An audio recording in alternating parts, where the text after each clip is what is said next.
Jadi di tahun 2000, 2005, hari Minggu saya nonton TV. Oh, ada kontes robot nasional. Ya. Nah, hari Senin saya utus. Kebetulan pemenangnya waktu itu adalah Polban ITB yang di Hmm. Ciwaruga, Polban Ciwaruga. Hari Seninnya saya kumpulkan dosen-dosen saya yang kompeten di bidang itu, lalu saya tugaskan. Anda pergi ke sana untuk coba belajar ke Polban, bagaimana membangun agar supaya kita nanti tahun depan ikut kompetisi robot. Nah, mereka belajar seminggu, kemudian tahun berikutnya kita ikuti kompetisi robot itu. Nah, kita langsung juara satu. Juara Ya, satu nasional, dan itu 3 tahun berturut-turut. ya, Itu level nasional itu. Nah, karena ya, kita 3 tahun berturut-turut juara nasional, lalu Pak SBY kirim kita ke Amerika Serikat. Unicom pertama kali yang dikirim ke ya. Amerika itu, bukan perguruan tinggi lain. Kita menang juara satu di sana. Nah, tahun berikutnya kita dikirim lagi, baru ada perguruan tinggi lain yang mengikuti kita.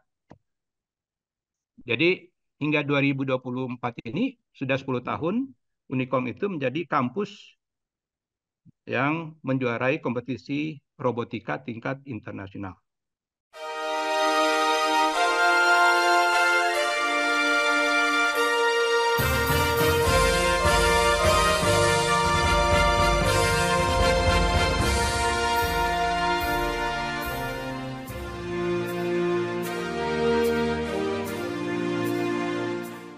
Di kanal Inspirasi untuk Bangsa, mudah-mudahan kanal ini selalu bisa memberi inspirasi, motivasi, dan edukasi.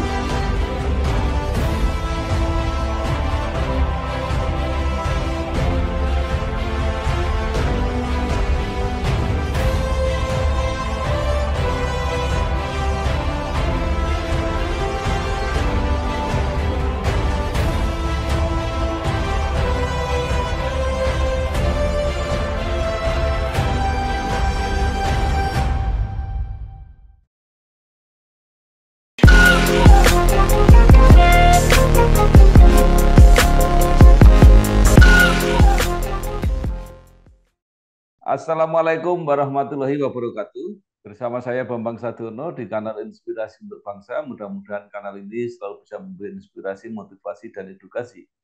Kami sedang mempersiapkan beberapa video wawancara untuk ikut mendokumentasikan perguruan tinggi di Indonesia yang mencapai akreditasi unggul. Menurut rencana wawancara ini selain akan kami tayangkan secara digital juga akan kami bukukan. Saat ini saya sudah bersama dengan Profesor Dr. Insinyur Haji Edi Suryanto Sugoto MT. Beliau adalah Rektor Unicom Bandung. Apa kabar, Prof? Baik, baik. Selamat pagi bagi pemirsa semua. Baik. Itu saya, Prof. Edi Suryanto menyelesaikan S1 dan S2 Teknik Industri di ITB Bandung dan S3 di Universitas Pajajaran tahun 1999, mendirikan Sekolah Tinggi Ilmu Ekonomi dan Sekolah Tinggi Manajemen Informatika yang kemudian melebur menjadi Universitas Komputer Indonesia. Memimpin Unicom sejak Agustus 2000 hingga saat ini. Nah, Prof, mungkin ada hal-hal yang perlu diperjelas atau ada hal yang menarik selama perjalanan karir sampai akhirnya menjadi Rektor Unicom saat ini. Silahkan disampaikan, Prof. Baik. Jadi sebelumnya saya lahir di Kota Mobagu, tapi sudah jadi orang Bandung karena sejak eh, sejak lama sudah ada di Bandung, Ya. sudah 50 tahun lah. Jadi Ya. sudah. Nah, perjalanan Unicom ini dimulai ketika awalnya itu saya mendirikan Lembaga Pendidikan Komputer Indonesia Jerman atau disingkat LPKIG itu di tahun 1994. Kemudian hingga tahun 1998 LPK ini eh, berdiri. Nah, di tahun 98 kemudian eh, kita saya buka STIE dan STIMIK IGI. Nah, waktu itu kenapa 98? Karena pada waktu itu Ya, LPKIG ini kan kursus komputer. ya, Nah, ya, tahun 98 kan Pak Harto turun. Nah, ya, waktu Pak Harto turun, maka euforia masyarakat Indonesia itu kan merasa bebas nih. ya, Nah, itu saya gunakan sebagai peluang. ya, Saya gunakan sebagai peluang untuk mengubah kursus ini, LPKIG, menjadi sekolah tinggi. Maka saya usulkan ke Dikti pembukaan STIMIK IG dan STIE IG, langsung dua sekolah tinggi dibuka. ya, Nah, karena Pak Harto itu waktu itu turun, semua permintaan masyarakat itu oleh Dikti di ACC. ya. Nah, jadi kita usulkan, kemudian disetujui. Maka berdirilah dua sekolah tinggi ini. Welcome to Indonesia, a charming archipelago that astounds everyone. Come study with us at the top university in Indonesia, Universitas Negeri Semarang. There are 9 faculties and 74 study programs are ready and waiting for you. Let's study together, shaping the brightest future. We offer you scholarships to make studying with us convenient for you. Realizing your dream, achieving your goal. UNES. Win.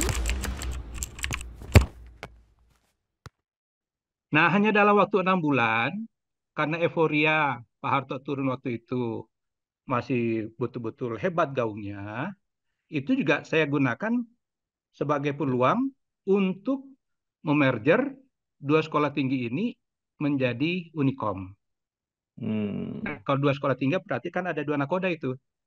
ya, Dari sisi efisiensi kan tidak efisien.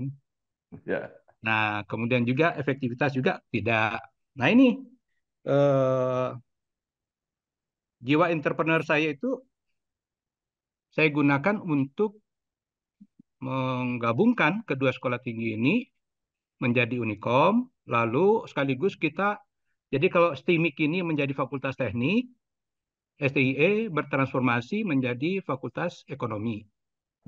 Nah, pada waktu 6 bulan kemudian kita usulkan di merger menjadi Unikom, kita tambah fakultas-fakultas baru. ya, Tambahlah Fakultas Desain, Fakultas Hukum, Fakultas Fisip, Fakultas Ilmu Budaya, kita tambahkan di situ. Dan tambahkan prodi-prodi baru. Misalnya Fakultas Desain buka DKV, Desain ya, Interior, Desain Grafis. ya, Kemudian kita buka FISIP, Ilmu Komunikasi, Hubungan Internasional, kemudian Ilmu Pemerintahan, Public Relations, kita buka. Kemudian Fakultas Teknik, tadinya STIMIK itu cuma ada Teknik Informatika dan Manajemen Informatika. Nah, pada waktu Fakultas Teknik dibuka, nah kita gunakan kesempatan itu untuk tambah prodi baru. ya, Muncullah Teknik Elektro, Teknik Industri, PWK, Teknik Sipil, kemudian Teknik Komputer, lalu eh, beberapa prodi lainnya. Nah, jadi peluang Pak Harto turun waktu itu sama manfaatkan untuk membuka Unikom dengan menambahkan fakultas-fakultas baru dan prodi-prodi baru. Nah, pada waktu itu, karena euforia masyarakat itu sangat tinggi dan pemerintah juga nggak berani menolak hmm. permintaan masyarakat waktu itu ya. Nah, jadi apapun yang diusulkan masyarakat, itu langsung di ACC. Ya, Nah, kalau sekarang kan susah. Buka ya, satu prodi saja kan aturannya itu banyak sekali itu. Malah, ya, tapi ada juga satu peluang yang saya tidak tangkap waktu itu. ya. Jadi saya ditawarkan bukalah fakultas kedokteran sama kedokteran gigi. Karena saya sudah Oh, mau buka banyak prodi waktu itu, karena ada rasa tidak enak dalam hati. hmm, Nah, itu saya tolak. Nah, sekarang saya nyesal. hmm. Kenapa waktu itu tidak kita manfaatin? Nah, jadi waktu itu ada peluang yang saya tangkap, tetapi ada juga peluang yang Ya, lolos ya. Itu ya, karena adanya rasa tidak enak, sudah begitu banyak prodi yang dibuka, semuanya di ACC, ya, tidak ditolak. Ya, pokoknya zaman dulu itu cepatlah, serba cepat itunya. ya, Nah, Jadi di tanggal 8 Agustus tahun 2000 maka Ya. berdirilah Unicom ini. Jadi cepat sekali ya. Ya. LPK 5 tahun, kemudian merger, kemudian berdirilah Unicom tahun 8 Agustus tahun 2000. Ya. Itu ceritanya waktu itu.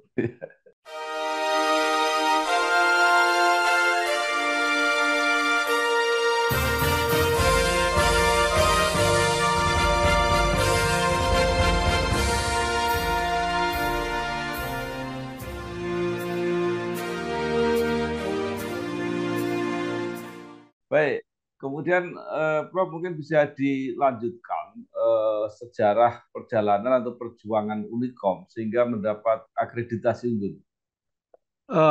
Tentu saja suatu institusi, khususnya perguruan tinggi, pertama tentu kita harus fokus.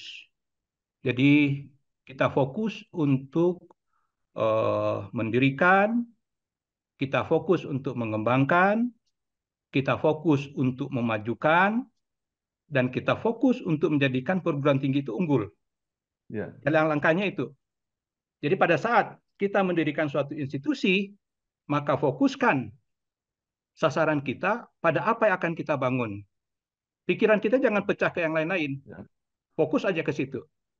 Jadi kita dirikan, itu kita kembangkan, sudah dikembangkan jangan berhenti di situ. Kita majukan. Sudah maju, jangan berhenti juga. Lah, langkah berikutnya kita jadikan itu unggul. Jadi unggul ini adalah capaian tertinggi yang harus kita lakukan dalam kita membangun suatu institusi. Kalau sudah pada taraf unggul, tidak berhenti juga di situ.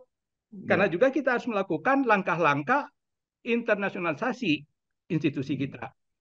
Jadi tidak berhenti pada tahapan itu saja. Nah, jadi pada waktu kita masih LPK, kemudian kita baru berdiri menjadi Unicom, lalu ada orang ngomong, wah itu kan kursus. Nah, ini jadi tantangan bagi saya. Ya. Betul, sebelumnya kita kursus. Tapi kita harus buktikan bahwa dengan kita menjadi perguruan tinggi, kita bisa lebih bagus dari perguruan tinggi senior yang sudah berdiri lebih dulu daripada kita. Ya. Maka semangat itulah yang saya gunakan untuk membawa Unicom ini berlari sekencang-kencangnya sehingga kita bisa mengalahkan perguruan tinggi yang sudah lama, sudah puluhan tahun, Ya. tapi masih biasa-biasa begitu. Ya. Unicom itu unggul pada usia 22 tahun. Teman-teman kita yang lain kan rata-rata 50 tahun ke atas. Ya. Sedikit sekali yang usianya 40 Ya. tahun. Unicom 22 tahun kita sudah unggul. Ya. Nah, itu langkah pertama kita. Fokus pada apa yang kita bangun. Kemudian tentu saja langkah kedua kita harus piawai mengelola sumber daya. Apa sumber daya itu? Money, mesin, material, Ya. manajerial. Jadi kita tidak boleh hanya piawai mengelola misalnya di SDM-nya saja. Kita harus piawai juga mengelola keuangannya.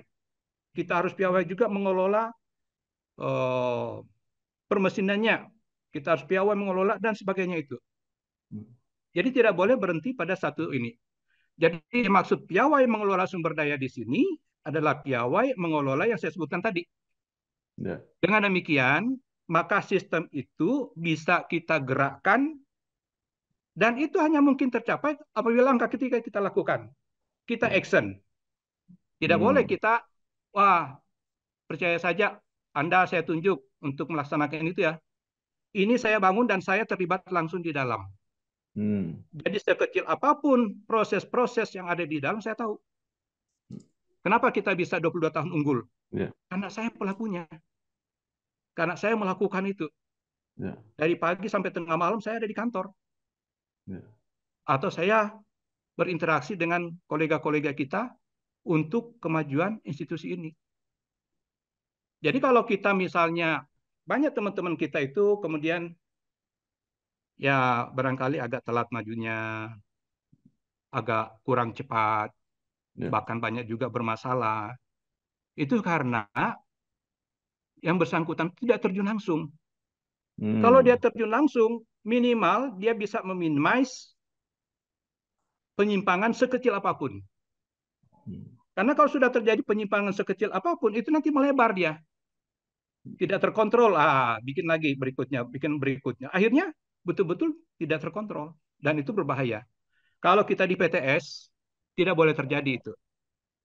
Karena kita di PTS ini, semua sumber daya itu kita gerakan sendiri berdasarkan kekuatan mandiri. Beda kalau PTN. Ya. PTN itu oleh pemerintah dibantu. Wah, ratusan miliar. Bantu ke sana. Kalau di PTS itu enggak.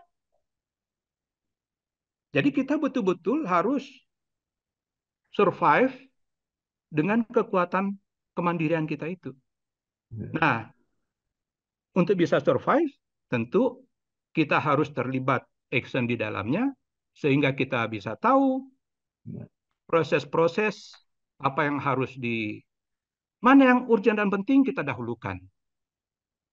Mana yang urgent tidak penting, itu ada tahapan-tahapan yang bisa kita uh, lakukan dalam proses kita mengembangkan institusi kita.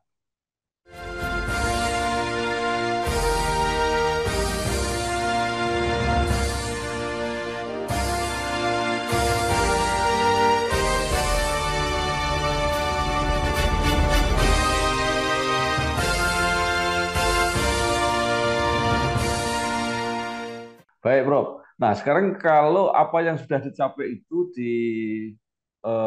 potret dari student body. Jadi jumlah mahasiswa, jumlah tadi prodi yang berkembang terus, fakultas, dosen, kemudian mungkin juga alumni. Mungkin bisa diceritakan, Bro. Ya, cerita saya tadi belum selesai, Mas Bambang. Oh, Baru 2 silakan. item. Iya. Item yang ketiga, leadership. Iya. Nah, kalau maju tidaknya suatu institusi, apapun itu, bukan hanya perguruan tinggi, institusi apapun, itu ada di tangan pemimpinnya. Ya. Kalau leadershipnya bagus, maka institusinya akan bagus. Kalau leadershipnya kurang, tentu itu juga akan berpengaruh hebat kepada kemajuan dari institusi. Jadi cepat tidaknya institusi itu berkembang, itu ada di tangan sang leader. Jadi faktor leadership ini sangat berperan penting, karena begini, kalau kita lihat teman-teman kita itu ya, yayasan tunjuk mereka. Ada kalanya menunjuk itu kan berdasarkan kekerabatan, berdasarkan karena kenal dekat, pertemanan. Ya.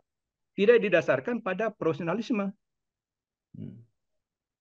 Maka yang terjadi adalah dia bergerak, tetapi gerakannya itu tidak akan sesuai dengan harapan dari si ketua yayasan.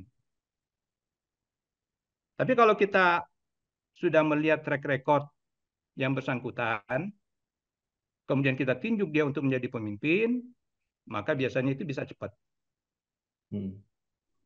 Jadi kalau orang mengatakan, kenapa Unicom bisa cepat begitu? Itu karena faktor leadership. Yang ketiga. Yang keempat tentu saja, bagaimana kita membangun satu teamwork yang bagus. Karena misalnya untuk menjadi satu perguruan tinggi unggul itu ada prosesnya. Nggak bisa serta-merta menjadi unggul, nggak bisa. Banyak item yang dinilai di situ. Jadi, item-item inilah harus kita sinergikan, dan untuk bisa bersinergi, faktor leader ini sangat berperan, lalu kemudian teamwork yang dibangun ini betul-betul harus bisa mendukung. Nah, kita betul-betul harus menempatkan orang yang tepat sesuai dengan bidangnya yang kita inginkan itu. Jadi kalau teamworknya bagus, maka itu akan contoh misalnya ya. Jadi di tahun 2005, hari Minggu saya nonton TV. Ada kontes robot nasional. Nah, hari Senin saya utus. Kebetulan pemenangnya waktu itu adalah Polban ITB. Yang di Ciwaruga, Polban Ciwaruga. Hari Seninnya saya kumpulkan dosen-dosen saya yang kompeten di bidang itu, lalu saya tugaskan. Anda pergi ke sana untuk coba belajar ke Polban, bagaimana membangun agar supaya kita nanti tahun depan ikut kompetisi robot. Nah, mereka belajar seminggu, kemudian tahun berikutnya kita ikuti kompetisi robot itu. Nah, kita langsung juara satu. Juara Ya, satu nasional, dan itu 3 tahun berturut-turut. ya, Itu level nasional itu. Nah, ya, karena kita 3 tahun berturut-turut juara nasional, lalu Pak SBY kirim kita ke Amerika Serikat. Unicom pertama kali yang dikirim ke ya. Amerika itu, bukan perguruan tinggi lain. Kita menang juara satu di sana. Nah, tahun berikutnya kita dikirim lagi, baru ada perguruan tinggi lain yang mengikuti kita. Jadi hingga 2024 ini sudah 10 tahun Unicom itu menjadi kampus yang menjuarai kompetisi robotika tingkat internasional. Dan itu membuat perguruan tinggi di Indonesia heboh. Karena ada perguruan tinggi baru tiba-tiba jadi juara nasional robot dan juara dunia robot. Dan kita pertama kali, nah itulah, jadi kita bangun satu teamwork yang bagus agar supaya bisa memberikan kontribusi bagi pengembangan institusi kita. Dan dari kompetisi-kompetisi yang kita, Unicom itu, Mas Bambang, kita adalah Ya. PTS perguruan tinggi, kita adalah perguruan tinggi terbanyak prestasi internasionalnya. Hmm. Jadi Unicom itu adalah PTS terbanyak prestasi internasionalnya. Kita punya 100 lebih prestasi internasional. Di 2023 dan 2024 ini, 2024, jadi kita juara satu ASEAN di bidang teknologi digital dan ICT. Lalu kita bertanding ke tingkat Asia. Ya. Tingkat Asia kita juara satu, tingkat Asia. Dan Oktober ini kita dikirim pemerintah untuk bertanding tingkat dunia di Prancis. Kompetisi digital dan ICT tingkat dunia. Sebelumnya di tahun 2019 kalau nggak salah, Unicom itu juga juara dunia untuk bidang itu, kompetisi ICT. Jadi bidang robotika, bidang ICT, bidang desain, pokoknya teknologi tinggi.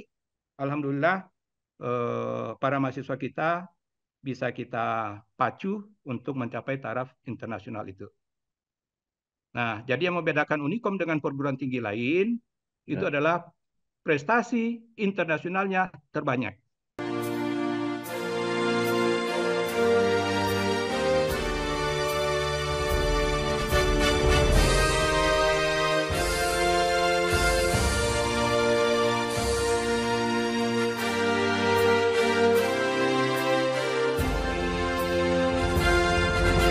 Prof, kembali ke tadi yang pertanyaan saya tadi, yang mengenai student body, kemudian Nah, perkembangan program studi, mungkin apakah fakultasnya bertambah, nah, tentu kemudian saja. juga alumninya seperti apa. Ya, dengan pertambahan usia kita, maka para alumni kita itu banyak sekali yang sudah bekerja di luar negeri, dalam negeri, pemerintahan swasta, kemudian juga mereka juga membangun bisnis sendiri. Ini ada yang unik di Unicom ini, Mas Bambang. Jadi seluruh program studi di Unicom ini wajib belajar satu mata kuliah software. Mau fakultas hukum, fakultas desain, mau apa, dia wajib belajar mata kuliah software itu selama 7 semester. Wajib kedua, Pak, wajib belajar mata kuliah hardware. Baik itu seluruh prodi itu, wajib itu. Ketiga, wajib belajar mata kuliah entrepreneurship. Jadi saya ingin alumni kita itu bisa menjadi job creator. Tidak selalu menjadi job seeker. Kemudian Keempat, wajib belajar mata kuliah animasi multimedia. Itu mata kuliah wajib yang kita masukkan dalam kurikulum kita. Nah, keunikan Unikom itu ada di situ. Apa sih yang membedakan Unikom dengan perguruan tinggi lain? Nah, itu. Ya. Kalau di perguruan tinggi lain, termasuk negeri, biasanya software itu cuma diajarkan di 1 semester. Di semester awal. Nah, semester kesananya sudah lebih ke mata kuliah prodi ya. Kita juga semester 3 dan seterusnya, mata kuliah prodi, tetapi mata kuliah wajib universitas itu tetap kita munculkan di sana. Agar supaya mahasiswa kita itu menjadi terbiasa untuk, karena sangat aneh kalau alumni Unikom lalu tidak familiar dengan digital dan ICT. Nah, jumlah mahasiswa baru kita rata-rata setiap tahun itu 3.000 mahasiswa. Dan itu kita pertahankan di situ. Kita tidak tambah. Jadi melalui seleksi yang kita lakukan, nah kita batasi jumlah mahasiswa untuk menjaga mutu. Jadi kalau sekarang ada perguruan tinggi yang menerima mahasiswa sampai puluhan ribu, secara logika gimana dosen mau ngajar? Satu kelas itu berapa mahasiswanya coba? Mas Bambang misalnya minta Ya. ngajarin. Biasanya satu kelas itu 50 orang saja kan sudah full itu. Ya. Nah sekarang kalau satu kelas itu lalu dibikin menjadi 10 kali lipat. Dosen yang ada di tiap-tiap prodi misalnya jumlah dosen 6, 5 sampai 6 misalnya. Mereka ngajar saja itu, kalau ngajar 3 kelas saja, itu biasanya sudah cukup capek, belum untuk periksa, belum untuk tugas dan sebagainya. Apalagi kalau misalnya kita terima dalam jumlah yang ribuan, nah yang akan terjadi adalah kualitas pendidikan kita menjadi tidak baik. Karenanya maka kalau Unikom ini pengembangan ke depannya adalah pengembangan ke magister dan program doktor. Kita sudah buka 3 program magister baru, magister sistem informasi, magister desain, dan magister manajemen. Nah, juga kita sudah mengembangkan, sudah punya juga program doktor ilmu manajemen, dan saat ini kita sedang mempersiapkan pendirian program doktor sistem informasi.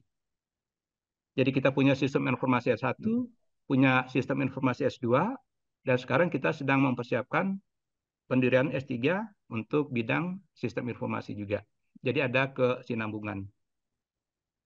Jadi pengembangan ke depan itu ya kita memperkuat di magister dan program doktor. Karena untuk program sarjana itu sudah cukup lah ya. Kita tinggal mengembangkan dan memperkuat serta meningkatkan kualitasnya. Nah itu yang kita lakukan. Dan para alumni kita, alhamdulillah itu banyak sekali yang sudah berkiprah di berbagai perusahaan, level nasional dan internasional. Dan mereka cukup membanggakan, bisa membawa nama baik Unikom, juga membawa nama Indonesia. Jadi saya sih sangat berharap bahwa kalau melihat kondisi sekarang ya, khususnya PTN-PTN, itu coba lebih fokus ke S2, S3 ya. Jadi tidak lagi S1-nya itu menerima puluhan ribu, nggak tahu siapa yang ngajar itu. Terus gimana kualitasnya? Oleh sebab itu, peringkat kita kan susah.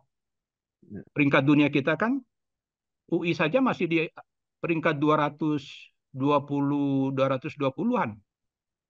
Peringkat dunianya itu. Itu nomor 1 di Indonesia. Padahal kan kita dengan biaya dari pemerintah yang dikucurkan ke PTN yang demikian besar, itu mestinya, apalagi sudah puluhan tahun berdiri, nah itu mestinya berada di paling tidak peringkat 100 ke bawah lah. Jadi dari nomor 1 sampai nomor 100. Kalau nomor 1 kan susah ya, biasanya Amerika. ada MIT, ada Harvard, ada ini. Tapi paling tidak kita ada di peringkat seratusan lah. Nah, itu belum bisa dicapai oleh perguruan tinggi kita.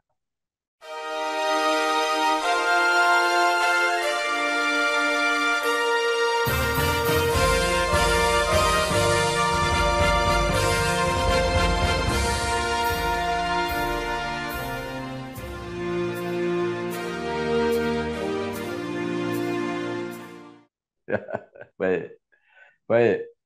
Prof, sekarang dengan yang sudah dicapai oleh Unicom yang sudah termasuk luar biasa tadi, itu ke depan apalagi yang masih menjadi mimpi-mimpi Unicom, apalagi kalau dikaitkan dengan persiapan SDM menjelang Indonesia Emas ini 2045, apa yang sekarang sedang dipikirkan oleh Unicom?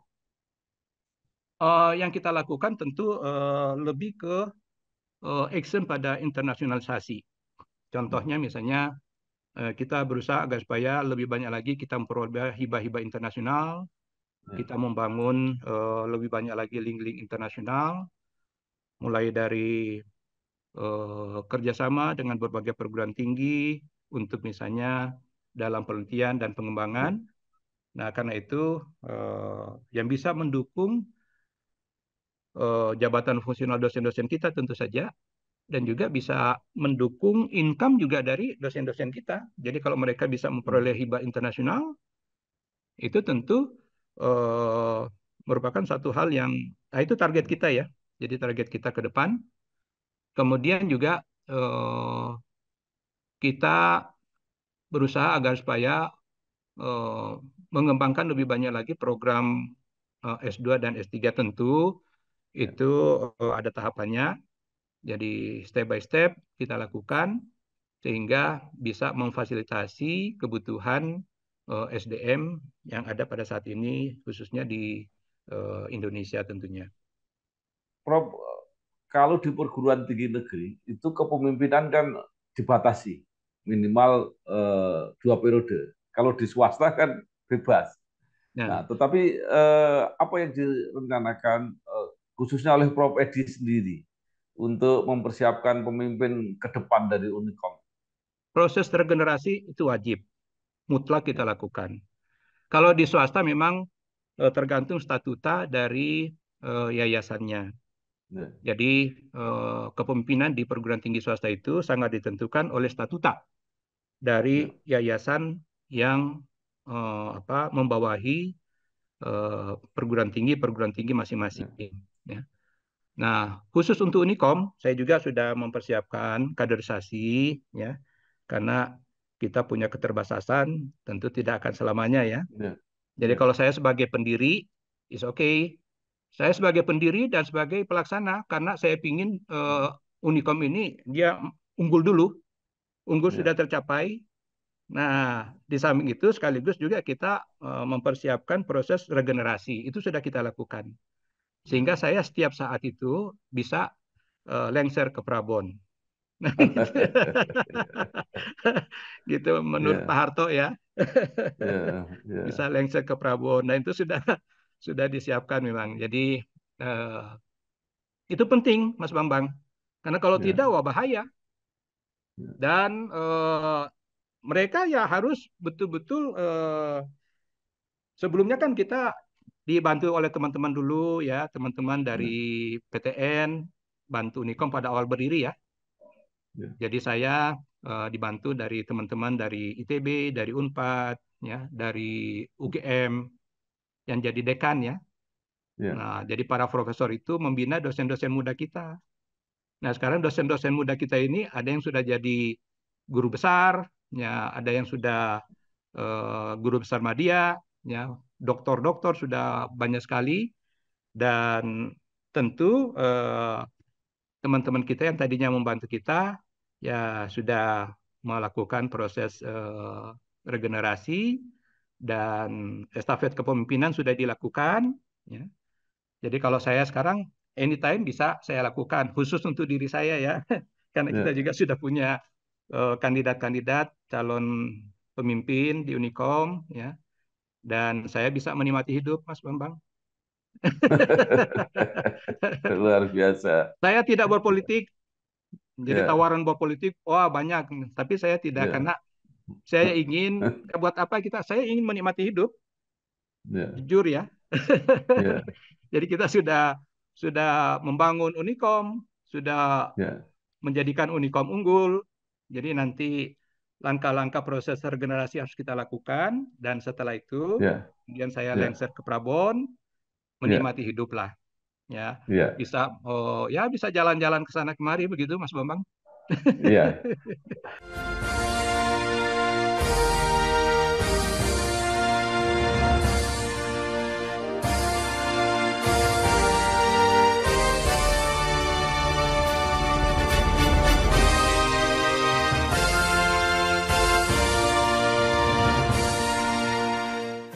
Baik, Bro. Terakhir mengenai akreditasi. Sebenarnya apa yang dibutuhkan oleh perguruan tinggi baik negeri maupun swasta mengenai akreditasi ini? Karena menurut rencana akreditasi unggul untuk institusi perguruan tinggi itu mau ditiadakan. Artinya masih diperlukan apa tidak? Atau kalau tidak penggantinya apa misalnya seperti itu? Kalau saya, ya, Ya, jadi begini, jadi dikti ini jangan sampai sedikit-sedikit merubah ya, aturan. Dan aturan ya, yang dibikin sebelumnya juga belum dilaksanakan oleh banyak perguruan tinggi. Mas Bambang, ya, PTS ya, itu ada 3.000 lebih. ya. Yang Empat mengikuti ribu. aturan dikti itu tidak lebih dari 500. Ya, Lah yang 2.000 lebih ini belum melakukan, sudah berubah lagi aturan baru. ya, Kenapa harus ya, ada akreditasi unggul? Lalu baik sekali. Baik, itu tujuannya bagus. Untuk memacu agar ya, supaya perguruan tinggi kita di Indonesia itu betul-betul meningkatkan mutunya. Kalau itu dihilangkan, maka menjadi meleha-leha lagi. ya, Menjadi tidak ada tantangan. Itu ya, sudah bagus itu. Kenapa mesti dihilangkan? ya, Nah, saya itu tidak setuju dengan itu. Sedikit-sedikit ya, rubah aturan. Itu ya, saja aturan belum dilaksanakan, sudah bikin aturan baru lagi. ya, Ini sesuatu yang ya, tidak konsisten, itu tidak bagus. ya, Bagaimana kita mau capai prestasi dunia kalau polanya begitu, pola pikirnya begitu? ya, Saya sebagai orang lapangan sangat tidak setuju dengan itu. ya. Itu yang setuju itu pasti perguruan tinggi abal-abal itu. Itu senang kalau begitu. Karena tidak lagi ada aturan dan membuat mereka Ya, seenaknya saja melakukan itu. Saya ya, orang pertama yang sangat tidak setuju dengan konsep-konsep begitu. Jadi ya, jangan sampai perguruan tinggi, coba Mas ya, Bambang perhatikan. ya, Perguruan tinggi yang bagus itu kan bisa dihitung dengan jari. Cuma ada barangkali 200-an yang bagus itu ya, di seluruh Indonesia. ya. Lalu pemerintah ini memfasilitasi yang tidak bagus itu. Ya, Oh, sudah nggak ya, usah ada aturan unggul, tidak ada aturan ini agar supaya ya, itu tidak memacu semangat kita untuk berprestasi, semangat kita untuk berkompetisi. Justru ya, adanya itu membuat kita ditantang. Kita ditantang untuk bagaimana untuk bisa unggul. Apa yang harus kita lakukan? Itu kan bagus. ya, ya. Karena Baik, sekarang kalau kita lihat itu yang tidak terakreditasi banyak sekali itu. Karena kenapa tidak ya, akreditasi? Karena mereka tidak melakukan, memenuhi itu, tidak melakukan, tidak, ya ceritanya ya, kalau kata orang awam itu malas lah. ya. Baik, Prof. Kalau boleh satu lagi pertanyaan, paling akhir, bagaimana kesiapan kita untuk menerima perguruan tinggi asing di Indonesia? Bagi perguruan tinggi yang maju, no problem. Tapi Ya, bagi perguruan tinggi yang tadi itu, yang senang dengan eh, akreditasi dihilangkan, tidak ada, itu senang itu. Nah itu pasti ketakutan itu. Kalau ada perguruan tinggi asing masuk ke Indonesia, takut itu. Tapi ya, bagi perguruan tinggi yang maju, itu senang karena itu menjadi tantangan bagi kita. Kita harus lebih bagus dari mereka. Karena banyak ya, variabel-variabel yang akan memungkinkan kita untuk apakah kita bisa lebih hebat dari dia atau tidak. Nah, itu tantangan bagi pimpinan perguruan tinggi. Bagi saya itu is okay, no problem. oke. Menjadi problem bagi Baik, perguruan tinggi yang, nah itu yang saya sebut tadi itu. baik. Baik, terima kasih sekali Baik, Profesor Dr. Insinyur Haji Edi Suryanto Sugoto MT, Rektor Unikom Bandung. banyak Baik. sekali yang bisa kita terima, kita pelajari, informasi, wawasan yang mudah-mudahan berguna untuk kita semua, dan khususnya tentu Civitas Akademika Unikom Bandung. Sekali lagi terima kasih Prof, sukses Terima terus. kasih. Terima kasih. Assalamualaikum Salam buat warahmatullahi semua. wabarakatuh. Waalaikumsalam Terima kasih, Prof. warahmatullahi wabarakatuh.